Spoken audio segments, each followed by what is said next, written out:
Salut à tous et bienvenue dans la vidéo du vendredi, ce petit rendez-vous hebdomadaire dans lequel on vous fait une mise à jour sur l'actualité ludique. Alors pour ceux qui nous suivent, effectivement je suis de retour à la boutique et ça me fait vraiment très plaisir de retrouver la boutique, de retrouver les collègues, de vous retrouver vous. Alors les collègues pas tous parce que comme vous le constatez, il n'y a pas Alice ni Alex, ils sont en vacances. Pour ceux qui découvrent la chaîne YouTube, nous sommes une petite boutique jeux des cartes Bordeaux et chaque semaine on vous parle de l'actualité, les sorties jeux de société, on vous présente tout ça dans un petit format. On commence les vidéos avec les petites news de la semaine. Première news, c'est le retour de Tatsu, le petit jeu de pli de chez Matago. Magnifiquement illustré avec des jolis dorures, ça fait toujours plaisir. C'est un jeu assez original dans lequel vous allez pouvoir faire jouer des cartes de votre couleur par les autres joueurs et les autres joueurs vont pouvoir faire jouer des cartes de leur couleur qui seraient dans votre main et on va pouvoir jouer en équipe à 4 joueurs. À 4 joueurs, c'est vraiment fantastique. Bref, vous l'avez entendu, il est de retour à la boutique. L'autre news, c'est que depuis quelques jours sur le YouTube francophone, vous allez pouvoir retrouver les règles de l'Orcana. L'Orcana, c'est le TCG, donc le jeu de cartes à jouer et à collectionner dans l'univers de Disney, enfin dans les univers de Disney et j'ai regardé ça, waouh, qu'est-ce que ça donne envie. Alors on avait déjà été très attiré par les visuels et puis par toute la promesse bien sûr derrière, mais je dois avouer que les règles donnent vraiment très envie, donc je vous invite à aller regarder tout ça, notamment parmi les chaînes YouTube, il y a Willow et Oli qui en parlent, il y a également la chaîne de Cléonis qui en parle, et puis bien d'autres. N'hésitez pas à aller jeter un coup d'œil, ça a l'air top de top. On commence les nouveautés de la semaine avec la petite extension pour Fort, Chien et Chat. Fort, ce jeu de deck building, de construction de paquets de cartes, dans lequel on joue des enfants qui vont construire un fort dans un terrain vague.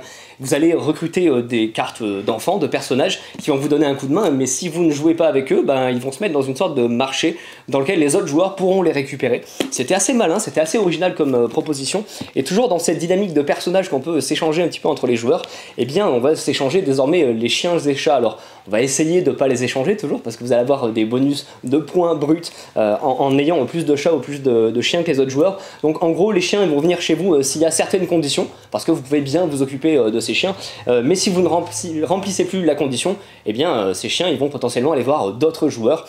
En fin de partie, le joueur qui a le plus de chiens va gagner des points supplémentaires. Et sinon les chats ils viennent si vous avez certaines couleurs de cartes chez vous. Mais à partir du moment où un autre joueur va aussi remplir ces conditions, le chat il va aussi aller voir ce qui se passe par là-bas, parce que les chats ils aiment bien nous faire croire qu'ils sont pas très fidèles, alors qu'en vrai c'est des amours.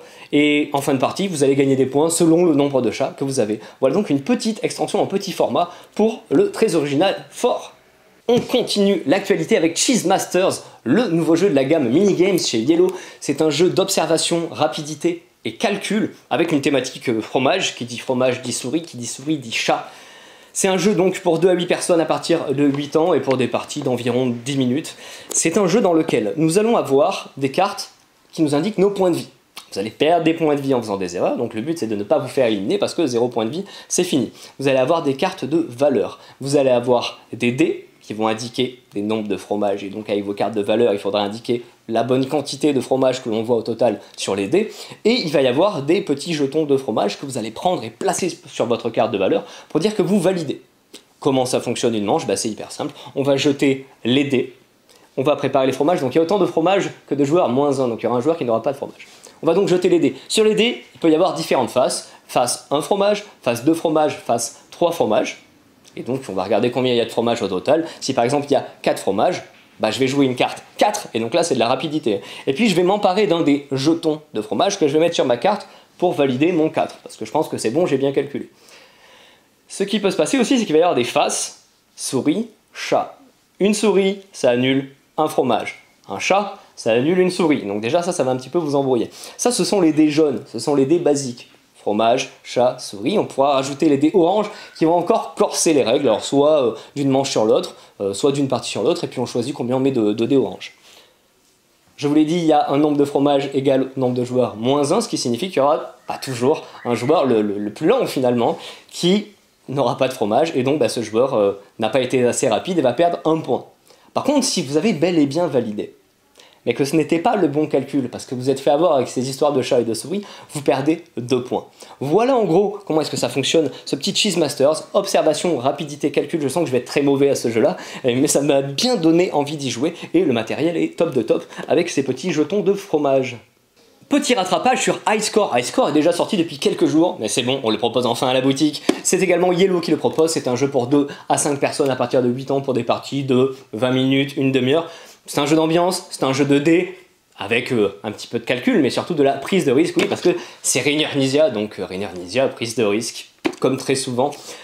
Dans ce jeu, on va jeter des dés pour essayer de faire le meilleur score possible, de manche en manche, à part qu'en fait, votre score à chaque manche, voilà, on va pas l'inscrire brut sur une feuille, c'est pas le score que vous allez gagner. En fait, il va simplement y avoir une sorte de classement, un petit podium, donc premier, deuxième, troisième joueur. Si on joue à plus nombre de 3, bah, les autres ils seront hors podium.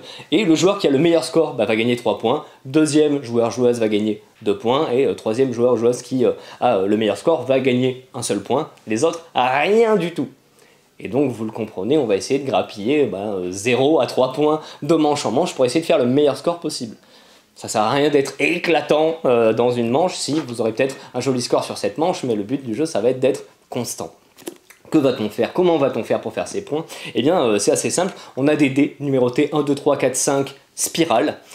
À chaque manche, il va y avoir une carte qui va être tirée qui vous indique comment est-ce que vous allez gagner des points dans la manche en cours. Donc, eh bien, admettons, c'est mon tour, je vais jeter les dés, donc les dés, il y en a 7, et une carte peut m'indiquer, par exemple, que la spirale, c'est forcément de valeur 5, ça me fera gagner 5 points, donc il n'y aura pas de 6, si je fais 5 ou spirale, c'est 5 points, et va m'indiquer, par contre, qu'il faut que je fasse des paires de dés. Et donc, il n'y a que les paires de dés qui vont gagner. Ça peut m'indiquer le nombre de relances aussi, donc vous avez toujours que vaut la spirale, comment on gagne des points, et le nombre de relances. Nombre de relances totales ou partielles, donc est-ce que je suis obligé de tout relancer à chaque fois ou est-ce que je peux sélectionner mes dés? Et bref, avec cette petite salade spirale point relance, il va falloir que j'arrive à faire le meilleur score possible. Bien sûr, tout l'intérêt va être dans les relances. Combien de fois est-ce que je relance? Est-ce que ça vaut le coup? Est-ce que ça vaut le coup de relancer ces dés-là pour essayer de faire un plus gros score au risque de complètement gâcher mes séries? Bref, vous avez compris le principe. Bien sûr, l'intérêt du jeu, ça va être la variété de toutes les cartes de scoring que vous allez pouvoir rencontrer à l'intérieur d'une partie. Petit jeu de prise, de risque, petit jeu d'ambiance, un Rainer Knizia. Cette semaine, c'est enfin l'arrivée de Double Connect. Double Connect, c'est presque agaçant comme jeu, parce que quand on y pense, on se dit mais pourquoi j'y ai pas pensé plus tôt? Pourquoi personne ne l'a fait plus tôt? C'est une évidence absolue, ça reprend totalement les règles du double, à savoir vous allez avoir des cartes comme ceci avec différentes illustrations, différentes icônes, et vous allez pouvoir jouer la carte dessus de votre main si la carte que vous avez possède un icône avec une carte en tout cas sur le plateau. Alors je dis si, en fait c'est un peu faux parce qu'il y a un algorithme, le jeu est pensé de telle manière qu'il y a forcément un icône et un seul entre la carte de votre main et n'importe quelle autre carte visible sur le plateau. Donc il faudra trouver cet icône bien précis pour arriver à jouer votre carte. Contrairement au double classique où le but du jeu, ça va être simplement de se débarrasser de ces cartes sur une pile, ou toute autre variante autour de cette idée-là, et bien ici, on va jouer les cartes les unes à côté des autres, parce que le but, c'est un peu à l'instar d'un puissance 4, d'aligner 4 cartes de votre couleur.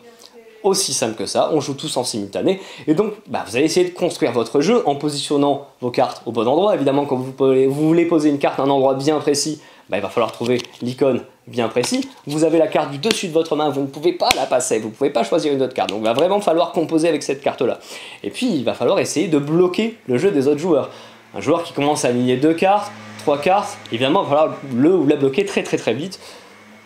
Double Connect, c'est aussi simple que ça. Il y a aussi une petite variante, enfin pas une variante, une petite spécificité des règles qui est assez maligne, c'est que le joueur ou la joueuse qui va gagner chacune des manches va récupérer des cartes des autres joueurs. Et en fait, ces cartes, elles ne sont pas à votre couleur à vous. Moi, admettons, je suis le joueur rose, il y a joueur jaune et joueur bleu, et bien si je gagne la première manche, eh bien ils vont me donner une carte chacun.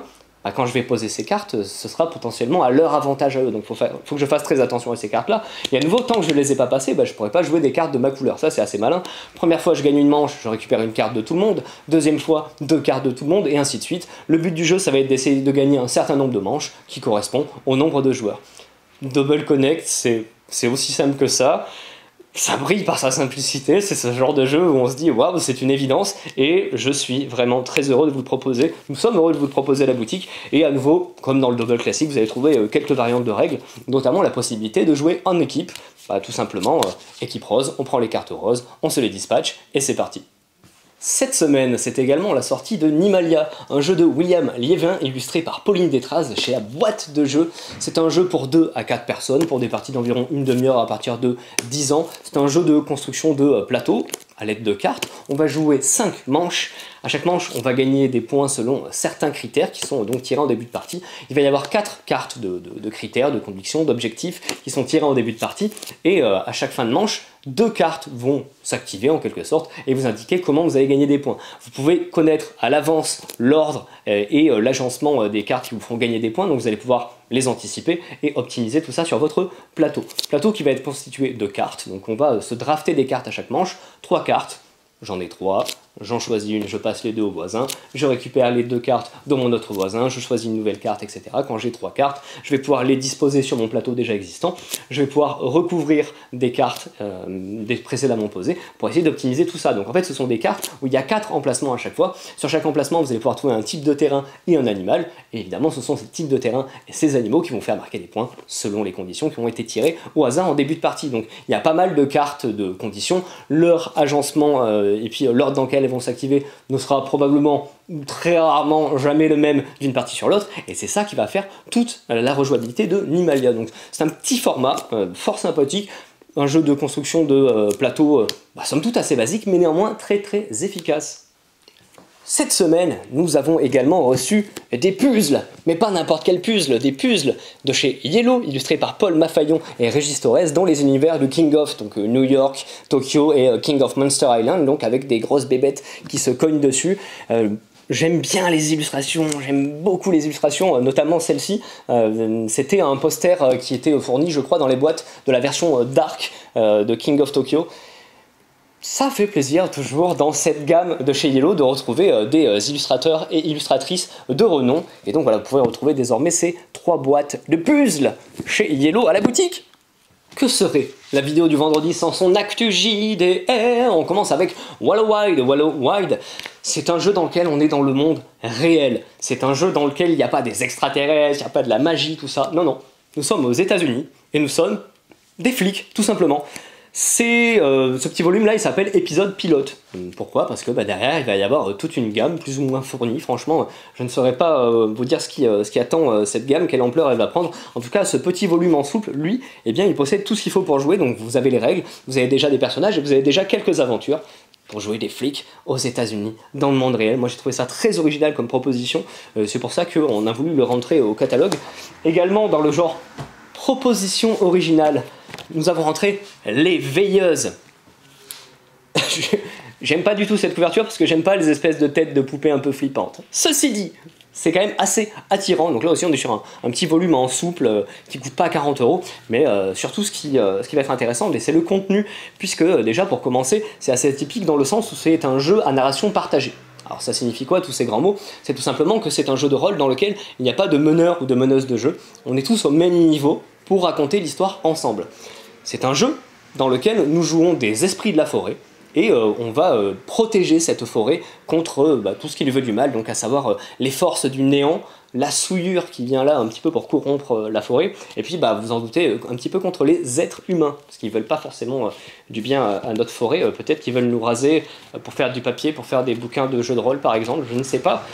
Et cette actualité jeu de rôle ne se termine pas là, puisqu'on a des petits suppléments, enfin que dis-je là, on est sur du vrai gros supplément pour le cabinet des murmures. On va trouver ici, comment s'appelle-t-il, dans l'Europe des Aigles, le guilde de Paris dans l'Europe des Aigles, et le paravent, donc l'écran du meneur de jeu. Ici on va avoir un supplément d'univers donc sur Paris tout simplement. Alors je vous remets un petit peu le cadre du cabinet des murmures. Nous sommes au début du siècle dernier, au début des années 1900, et on joue des esprits qui sont enfermés dans le corps d'une personne. Donc tous les joueurs en fait sont des esprits, avec leur personnalité, avec leurs compétences diverses et variées, mais on joue un seul et même corps. C'est à nouveau une proposition très originale. On est sur du jeu de rôle un peu ovni cette semaine. Alors, nous en tout cas on avait adoré la proposition, et ça fait longtemps qu'il n'y avait pas eu de volume, donc on est bien content de le proposer. Donc là un cadre d'univers, vous allez avoir des personnages prêts à jouer et vous allez quand même avoir du scénario dedans. Donc c'est pas que de l'univers. Si vous aviez du mal à trouver des scénarios ou à écrire vos propres scénarios, clic, là c'est parfait. Et dans l'écran, on va également avoir un scénario. Donc c'est pas juste un écran quand même, la proposition est agréable. Comme souvent chez les 12 singes qui savent proposer de belles gammes bien complètes.